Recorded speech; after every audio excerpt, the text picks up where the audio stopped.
Hello everyone, welcome back to our YouTube channel, The Legal Playbook. Today we are going to start the last chapter of our Maharashtra Civil Services Leave Rules 1981. तर आपण last पॉईंटपर्यंत इथं महाराष्ट्र नागरी सेवा रजा नियम 1981 मध्ये जो लास्टचा पार्ट आहे रिपील अँड सेव्हिंगचा पार्ट आपण इथं बघणार आहोत. त्यामध्ये रूल नंबर 97.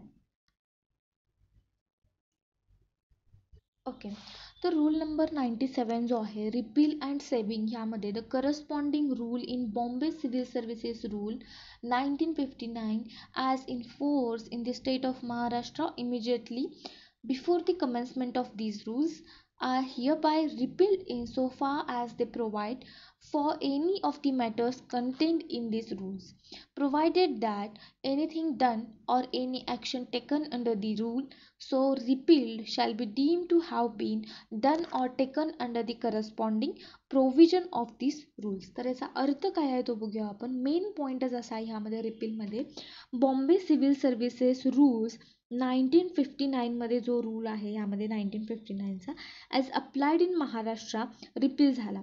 ह्यो जो ॲक्ट आला ना, हा जो ॲक्ट आला त्याच्यानंतर हा रिपील झाला. बॉम्बेचा जो हा रूल आहे तो हा रिपील झाला. त्याच्यानंतर रूल 94 किंवा 96 रूल 94 to 96 अंतर्गत जो काही ॲक्शन डिसिजन रेफरन्सेस झाले आहेत ते न्यू रूल्समध्ये व्हॅलिड समजले जाणार आहेत.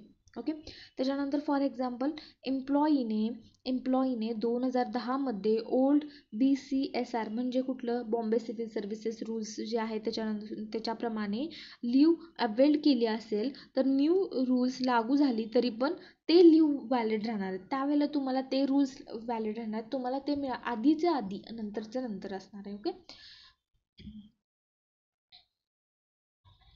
ओके, तर अशा प्रकारे आपण Maharashtra civil services leave rules 1981 हा पूर्ण जो सब्जेक्ट आहे कंप्लीट केलेला आहे.